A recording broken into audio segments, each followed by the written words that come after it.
Hello, this is Adem Stiner, and welcome to Now Gaming.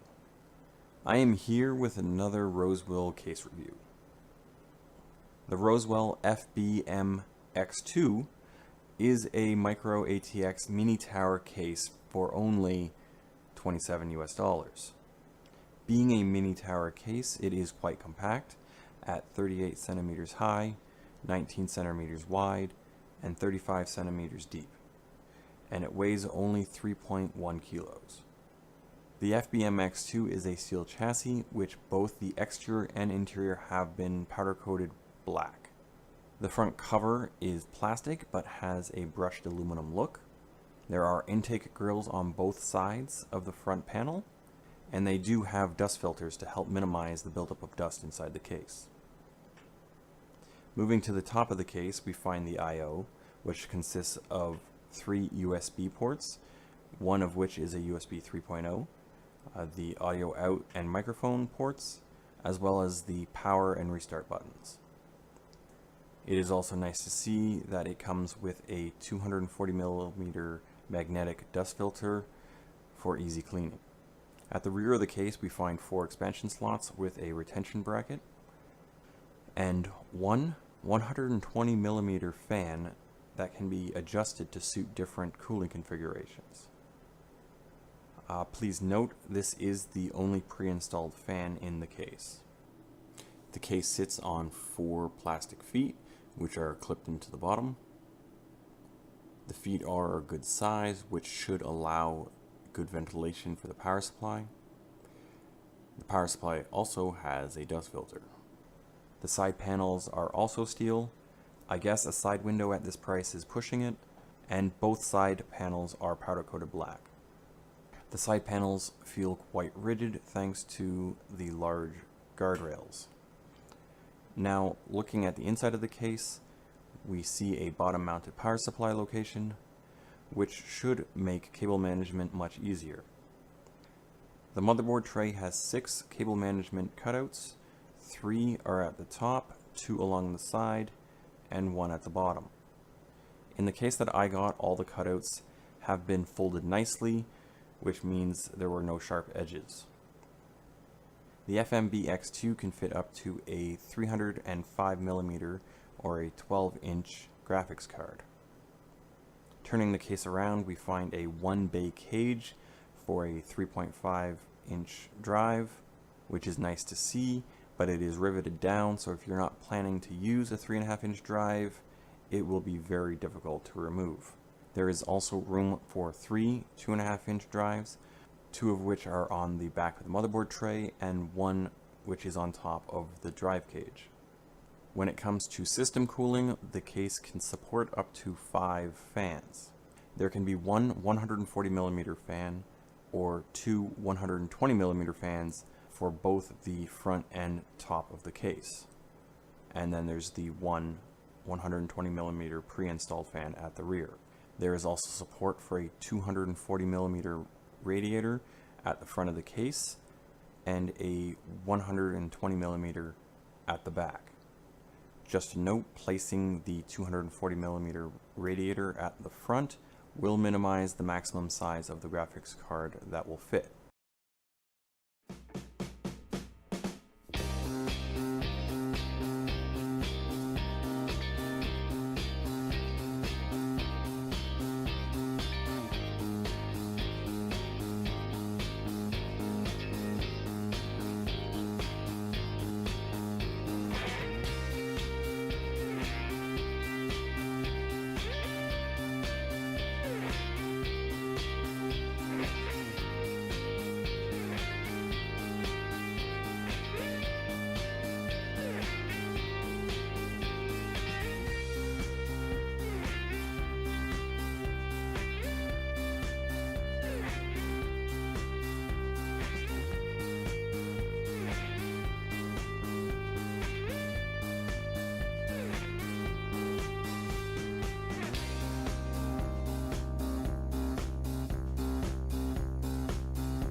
I had to modify the front cover to allow for the fan to fit inside the front cover. The reason I did this is to give the GPU a little extra length inside the case, while still increasing case air movement. There is only 13 millimeters, or a half an inch, given for cable management on the back side of the case. Now this is pretty tight, but it is manageable thanks to the number of cutouts and cable run tie-offs. This build is super compact, so much so that the motherboard and PSU are actually touching. Staying on how compact everything is, the EPS 8 pin is very difficult to get through the top cutout. It's not because the cutout is too small, but it's because of the location. It's too close to the top guardrail for the back panel. The downsides of this case is there are no window panel options, and with the one included stock fan, airflow might be a problem.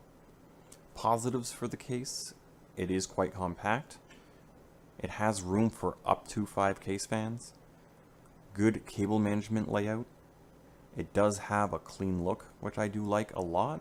The price at $27 USD, I think this is a terrific case. I feel Rosewill really hit it out of the park on this one. Thanks to the low price tag and the few ease of use comforts like the drive cage and the cable management runs. It would be nice to see an option that had 2 or 3 system fans pre-installed, and then maybe have a windowed side panel as a step up. Anyway, thanks for watching, and if you could hit that subscribe button and leave a like, that would be great. This is Adem Stiner. See you next time.